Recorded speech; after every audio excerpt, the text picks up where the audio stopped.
수년 전에 제가 좀 급한 일로 한국을 방문할 그런 일이 생겼습니다.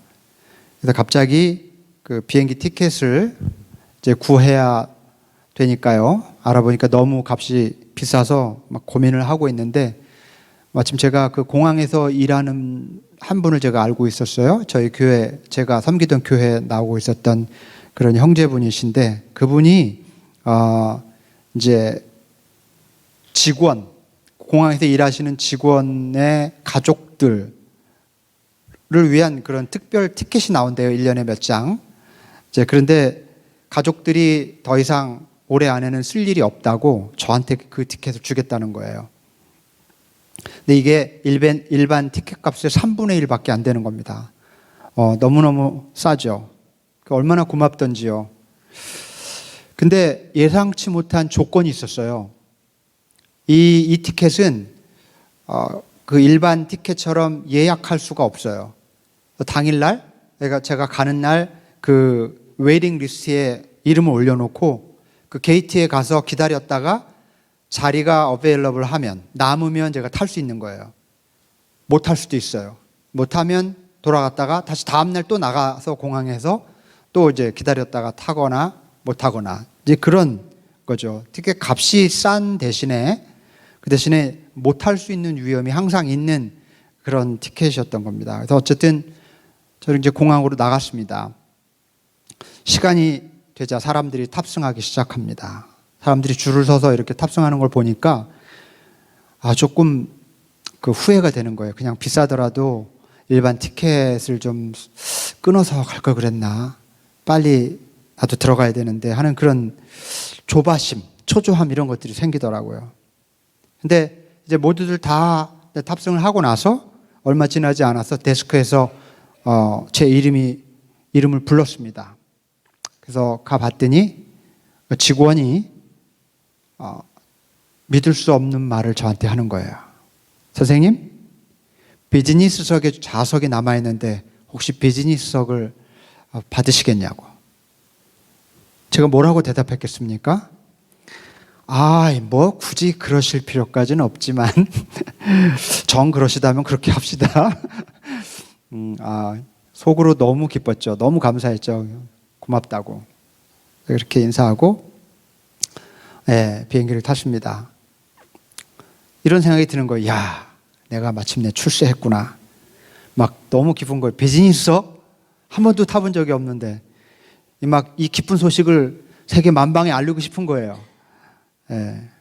저로서는 너무 처음 타보는 그런 비즈니스 클래스였고, 가보니까 이제 공간도 굉장히 넉넉하고, 여러분도 경험들이 있으시죠?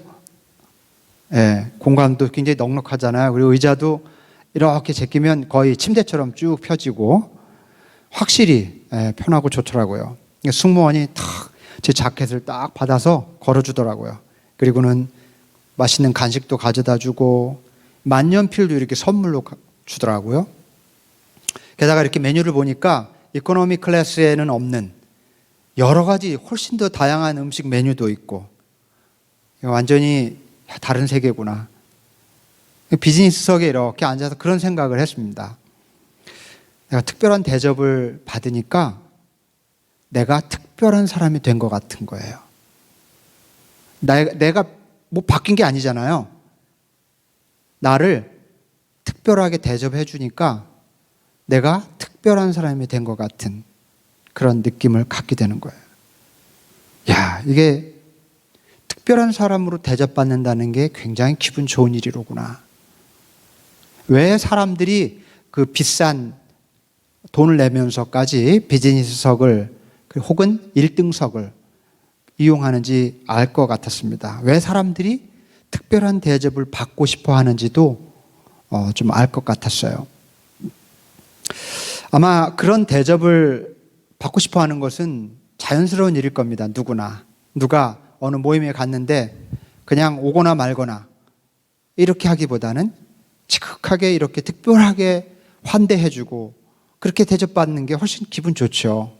인지상정입니다.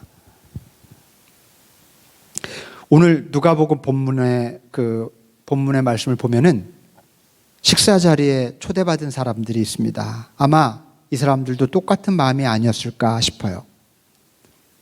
어느 안식일 날 예수님은 한 바리새파 지도자의 집에 초대를 받았습니다. 유대인들은 안식일 모임이 끝나면은 가끔씩 누군가의 집에 모여서 친교를 나누곤 했습니다. 아마 이 식사 자리가 그런 자리였던 것 같아요. 예수님 외에도 여러 사람들이 초대를 받았습니다. 그런데 초대받은 사람들이 집에 들어오자마자 너도 나도 상석이라고 그러죠. 우리 한자 말로 제일 좋은 자리를, 좋은 대접을 받을 수 있는 상석을 골라 잡아서 앉는 겁니다. 예수님께서 그것을 이렇게 물끄러미 쳐다보시다가 입을 열어서 말씀하시기 시작하셨습니다. 그 사람들에게. 여러분이 누구에게 혼인잔치에 초대를 받으시거든 높은 자리에 앉지 마십시오. 혹시 손님 가운데 여러분보다 더 귀한 사람이 초대를 받았을 경우에 여러분과 그를 초대한 사람이 와서 여러분에게 죄송하지만 이분에게 자리를 좀 내주실 수 있습니까? 그렇게 말할지도 모릅니다. 그러면 당신은 부끄러워하면서 가장 낮은 자리로 내려앉게 되지 않겠습니까? 당신이 초대를 받거든 그러므로 맨 끝자리에 가서 앉으십시오. 그러면 당신을 초청한 사람이 와서 당신더러 친구여 윗자리로 올라와 앉으십시오 하고 말할 것입니다. 그때 당신은 당신과 함께 앉은 모든 사람 앞에서 영광을 받지 않겠습니까?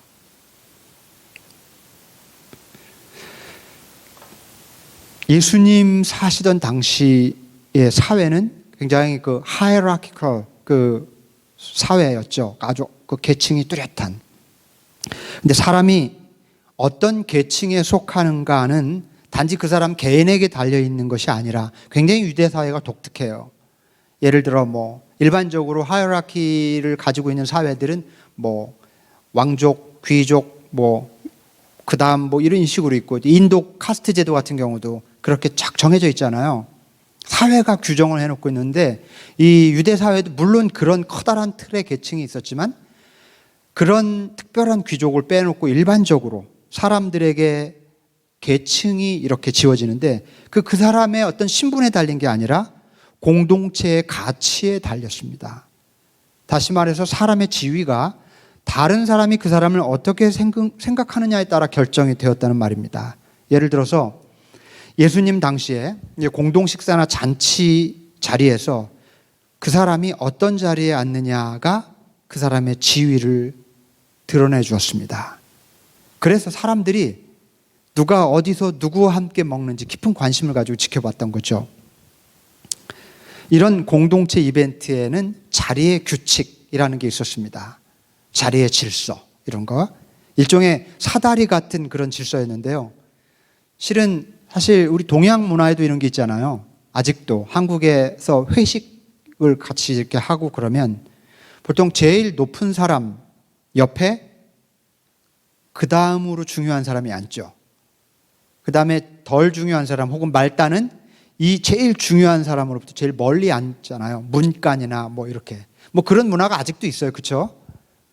상석에는 가장 높은 사람이 앉고 그 높은 사람 옆에는 그 다음으로 중요하다고 여겨지는 사람이 앉게 마련입니다. 만약에 가장 높은 사람 옆에 말단 대리가 딱 앉으면 사장님 옆에 어떻게 될까요?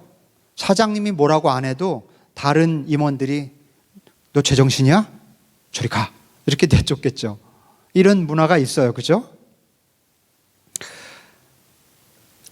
그런데 자기가 영향력 있는 사람임을 드러내고 싶어하는 사람은 어쨌든 그 높은 사람 옆에 앉으려고 그래요.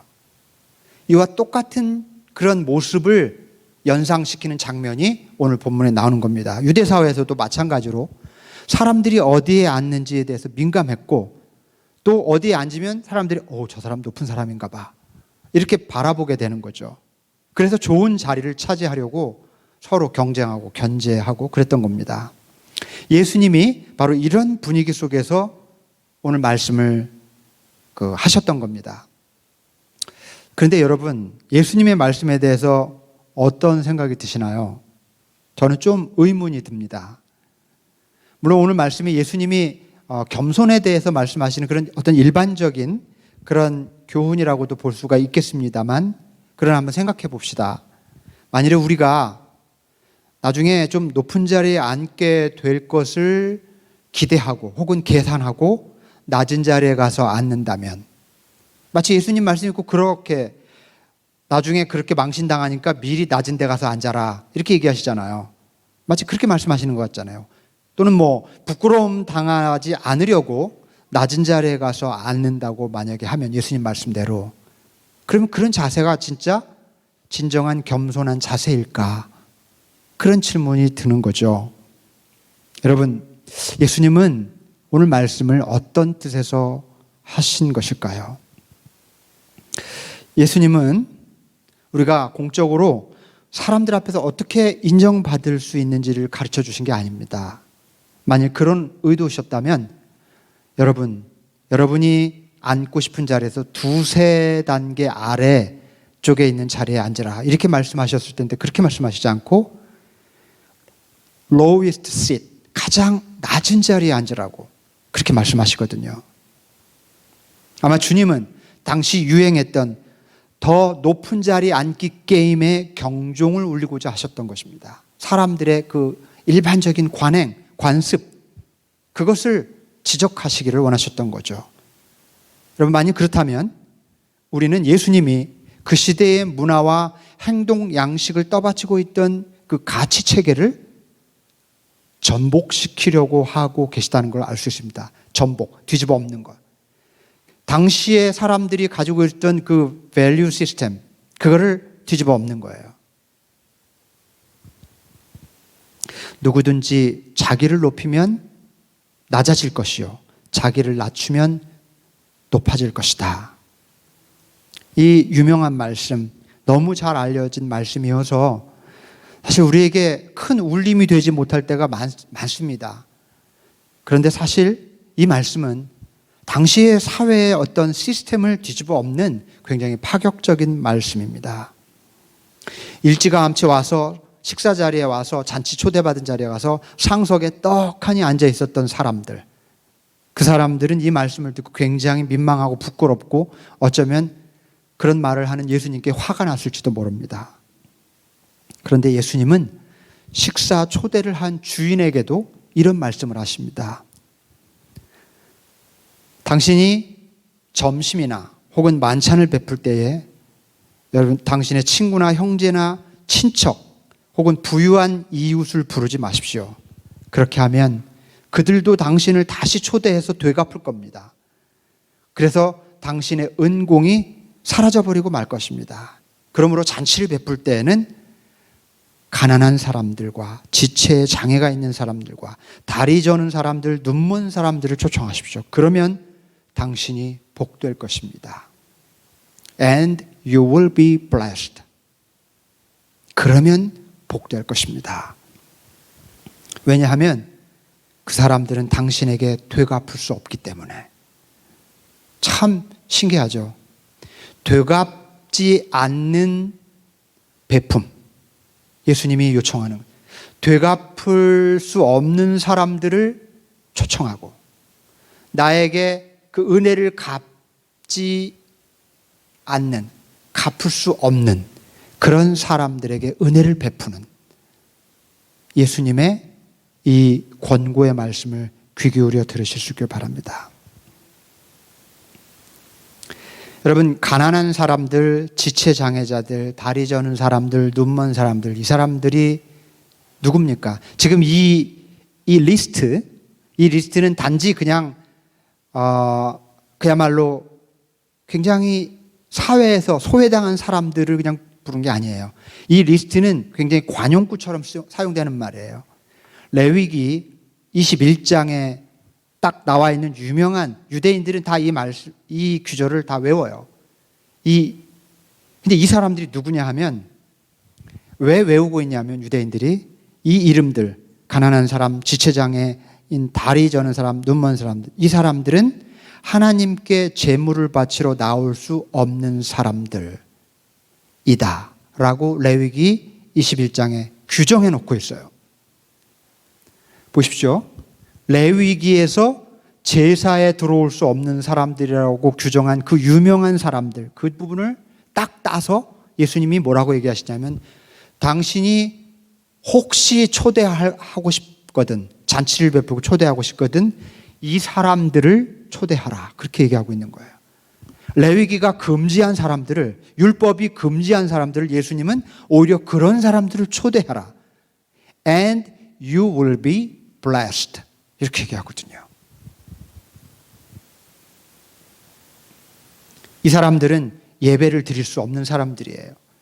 사회에 진입할 수 없는 사람들이고 공동체로부터 금지되어 있는 사람들입니다. 그들을 식사 자리에 초대하라고 하는 예수님의 말씀, 이건 율법을 위반하는 말일 뿐만 아니라 사실 정서적으로도 그때나 오늘이나 굉장히 거북하고 불편한 일이었습니다.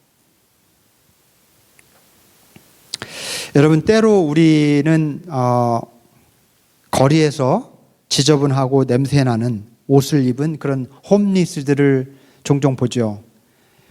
이런 사람들 제일 많이 보려면 그 DC에 나가면 너무너무 많잖아요. 근데 요즘은 DC가 아니어도 이렇게 차들이 많이 다니는 길가, 이렇게 크로스로드 같은 그런 사거리 같은 데도 보면 이렇게 한 가운데 서서 이런 종이에다가 써가지고 I'm homeless, 뭐 I need food, 뭐 이렇게 써가지고 이렇게 다니잖아요. 그런 사람들 많이 보죠.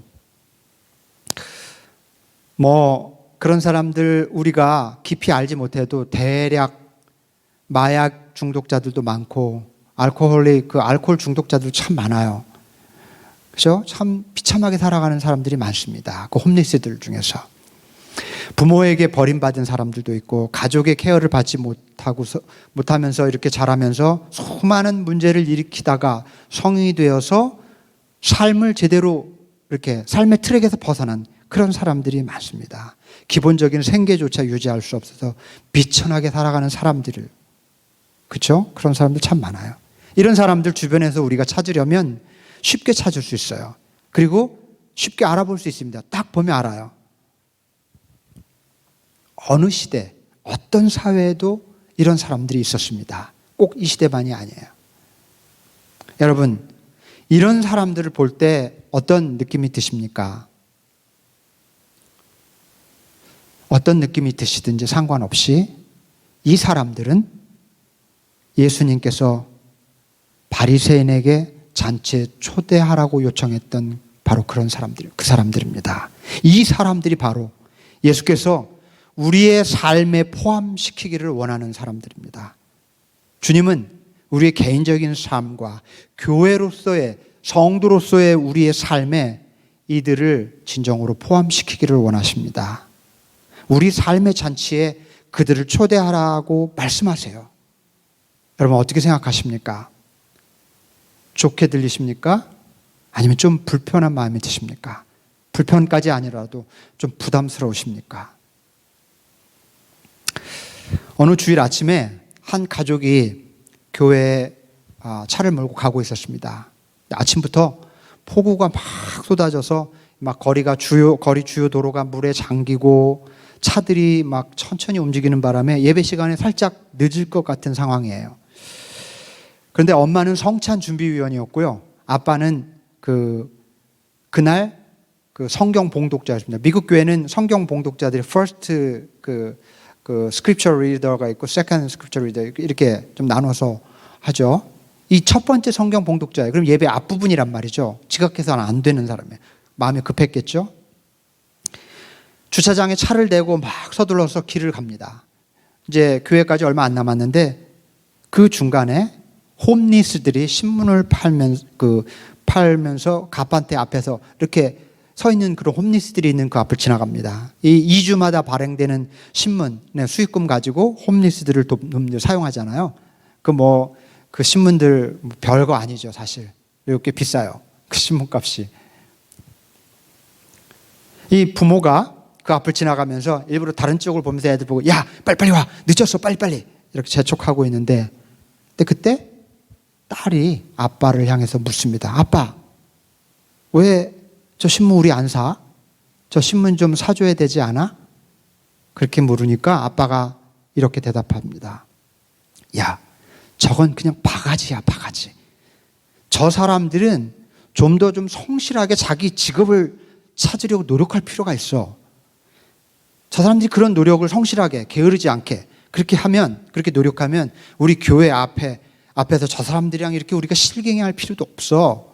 우리가 저 사람들을 계속 그런 식으로 도와주면 저 사람들은 계속 저렇게 살 거고 우리가 그렇게 부추겨서는 안 돼.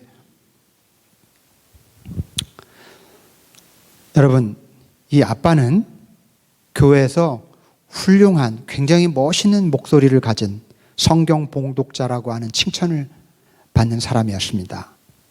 이 사람이 겸손에 대한 성경 본문을 멋진 목소리로 낭독했을 때 사람들이 큰 은혜를 받았다고 칭찬한 것을 굉장히 자랑스럽게 생각하는 그런 남자였습니다. 여러분, 이 아빠의 모습 우리와 많이 다른가요?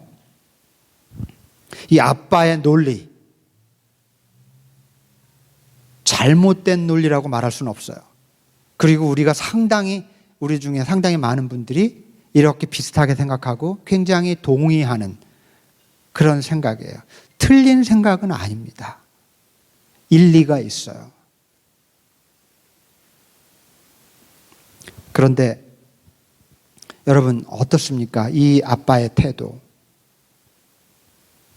가난한 사람들, 지체장애자들, 다리 저는 사람들, 눈먼 사람들을 잔치에 초대하라고 예수님께서 말씀하셨을 때 거북하고 불편한 마음을 가졌을 바리새인의 모습은 우리와 많이 다를까요? 여러분, 솔직히 말씀드려서 저도 제 집에 홈리스들을 초대할 수 있을지 자신이 없어요. 그리고 되게 부담스러울 것 같아요. 하지만 고백한데 그럼에도 불구하고 예수님의 말씀이 저에게 도전이 됩니다. 여러분은 어떠십니까? 우리가 바람직하지 않다고 생각하는 사람들, 꼭 우리가 홈리스들을 내 집에 꼭 초청하는 일이 꼭 아니더라도, 그런 일까지 하지 못하더라도 우리가 이렇게 같이 살면서 또 공동체를 이루면서 아는 사람들과 같이 관계 속에서 살아가면서 나와 조금 불편한 사람들을 향해 가지고 있는 어떤 배타적인 감정, 적대심, 그런 태도들.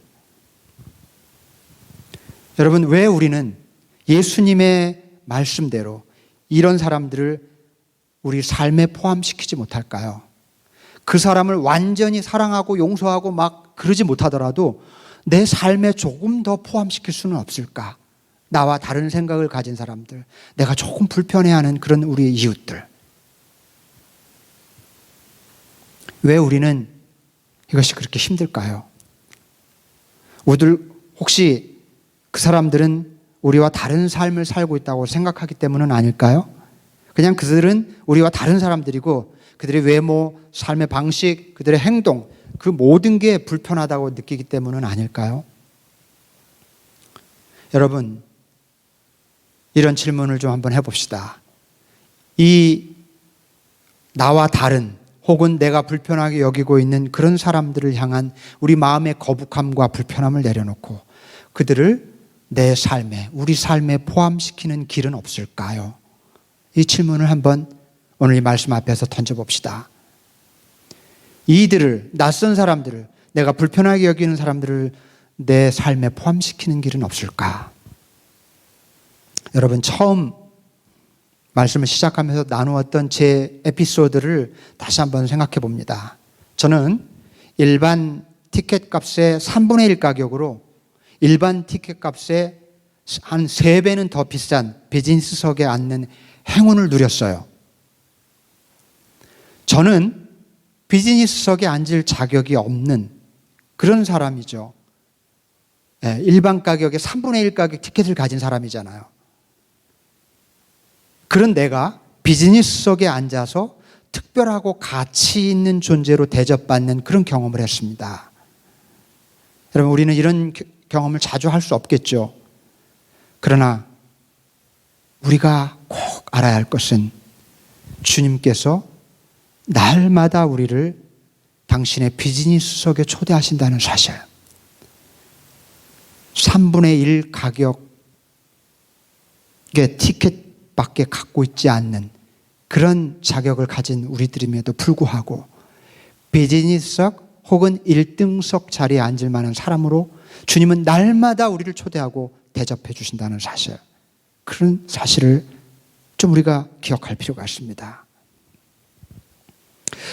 주님은 하나님 나라를 종종 하늘나라에 비유하곤 하셨죠. 이 잔치의 주인은 하나님이시고 주님은 이 잔치에 우리를 끊임없이 초대하시고 또 초대하십니다. 그런데 누구를 초대하시는 걸까요? 주님은 하늘나라의 잔치를 벌여놓고 주님은 누굴 초대하시죠? 누구에게 자격이 있죠? 이 잔치에 초대받을 자격이? 하나님은 자격을 묻지 않으십니다. 사실은 우리는 티켓 값의 3분의 1 정도의 자격밖에 없지만 그 몇 배가 넘는 가격을 가진 사람처럼 우리를 초대하시고 비즈니스석으로 특별하게 초대하십니다. 왜? 하나님은 우리를 귀하게 여기시기 때문에, 우리의 자격과 상관없이. 여러분, 여기서 한 가지 우리가 좀 알아야 할 것이 있습니다. 우리가 주님의 잔치에 초대받아서 잔치 자리에 나가서 우리가 주님이 베푸신 비즈니스석 같은 곳에 이렇게 융숭한 대접을 받고 앉아 있을 때 우리는 1등석에 앉아 있는 또 다른 사람들을 보게 될 텐데요. 그들이 누군가? 바로 가난한 자, 장애인, 절름발이, 눈먼 자, 노숙자, 우리가 외면했던 그 사람들입니다. 이 비유의 말씀을 잘 생각해 보실 수 있기를 바랍니다. 여러분, 만일 그렇다면 주님께서 초대한 잔치에 나만 있는 것이 아니라 내가 룩다운하거나 혹은 불편해하거나 무언가 나와 달라서 가까이 가기 싫어했던 사람도 나와 함께 초대받았을 뿐만 아니라 어쩌면 나보다 더 상석에 주님께서 그들을 초대해서 특별한 손님으로 대접하고 있다는 사실.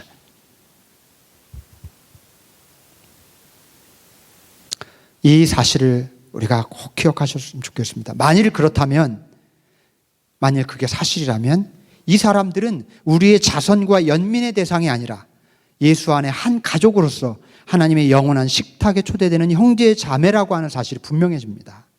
여러분, 그들은 우리의 형제 자매입니다.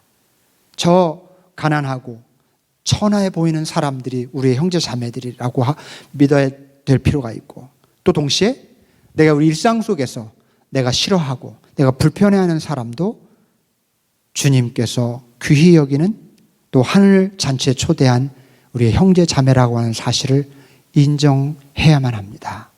힘들더라도. 몇 년 전에 그 마더 테레사 수녀의 책을 한 권 읽은 적이 있어요. Heart of Joy라고 하는 책인데요. 즐거운 마음 이라는 제목으로 번역이 되었습니다.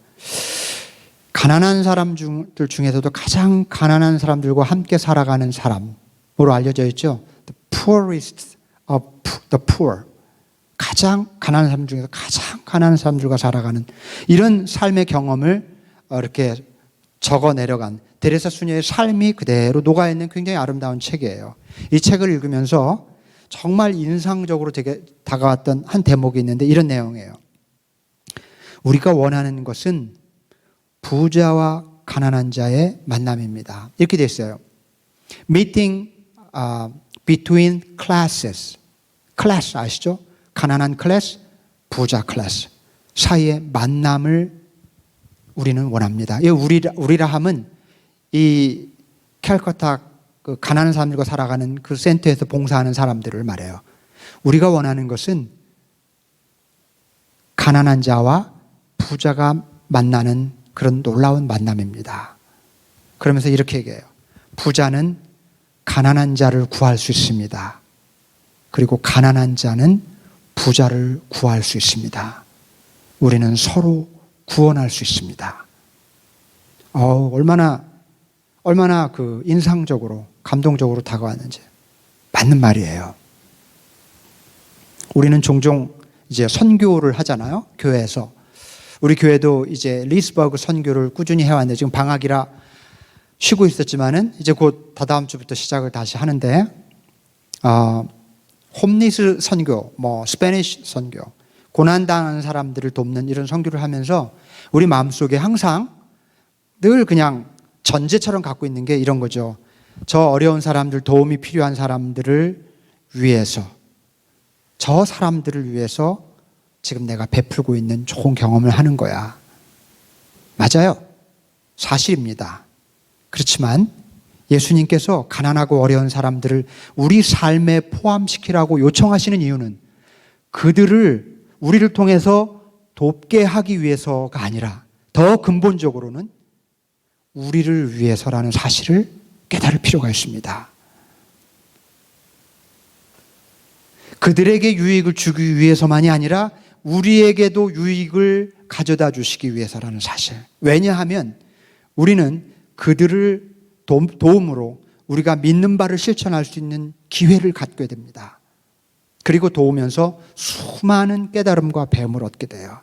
우리는 그들을 돕다가 우리가 구원받을 수 있음을 깨닫게 됩니다. 우리는 그들을 돕다가 우리의 이기심, 우리의 배타성, 우리의 안일한 삶으로부터 벗어날 수 있게 돼요. 우리는 그들을 돕다가 나를 위해서 아깝게 사용하던 시간을 기꺼이 아무런 리페이드 받지 못하는, 아무런 보상도 받지 못하는 사람들에게 순전하게 우리의 삶과 시간을 사용할 줄 아는 법을 배우게 돼요. 그들을 돕다가 그들이 우리를 돕는 것임을 깨닫게 됩니다. 그들을 우리 삶에 포함시킴으로 우리 삶이 말할 수 없이 풍성해질 수 있음을 우리는 믿어야 하겠습니다. 여러분, 우리는 그들을 구할 수 있고 그들은 우리를 구할 수 있습니다. 우리는 서로 구원할 수 있습니다. 다시 조금 바꿔서 우리 공동체 안에서, 우리 삶의 관계 속에서 내가 불편하게 여기는 사람, 그가 나를 구원할 수 있어요. 내가 그를 구원할 수도 있고. 우리는 끝난 관계가 아니에요. 우리 크리스찬은, 예수 그리스도를 믿는 제자로 살아가는 사람들은 그 불편한 사람과의 관계 속에서 서로를 구원할 수 있다고 믿어야 합니다. 이제 말씀을 맺겠습니다. 제가 조금 전에 이런 질문을 던졌어요. 그들을 향한 거북함과 불편함을 내려놓고 그들을 우리 삶에 포함시키는 길은 없을까요? 내게 불편한 사람을 내 삶에 포함시킬 수 있는 방법은 없을까요? 답이 분명해졌습니다. 여러분, 하나님은 자격을 따지지 않고, 자격을 묻지 않고 우리를 하늘잔치에 초대하셨습니다. 그러므로 우리도 그들의 자격을 묻지 않고 그들이 불편하든 어떠하든 간에 그것 묻지 않고 그들을 우리 형제 자매로 받아들일 수 있어야 합니다. 그들도 우리와 함께 하늘잔치에 초대받았음을 인정해야 합니다. 우리가 그들을 구할 수 있고 그들이 우리를 구할 수 있습니다. 그들을 우리 삶에 포함시켜야 합니다. 여러분, 하나님께 그렇게 할 수 있는 마음을 달라고 정직하게 기도해야 합니다. 지금 우리의 힘으로는 어렵잖아요. 그러니까 우리가 이런 간구를 해야 되겠죠. 여러분, 내 필요를 위해서 주님 이렇게 도와주십시오, 저렇게 도와주십시오 하는 기도도 들어주시는 하나님이, 주님, 정말 주님의 뜻, 주님을 기쁘시게 하기 위해서 제가 지금 부족하지만 제가 그렇게 살 수 있도록 도와주십시오 라고 기도할 때 하나님 얼마나 기뻐하실까요? 그 기도 들으시고 우리에게 그런 능력 주실 것입니다. 여러분, 가난하고 어렵고 불편한 우리의 이웃을 우리의 삶에 초대합시다. And you will be blessed. 여러분의 삶이 복될 것입니다. 아멘. 기도합시다. 하나님 아버지,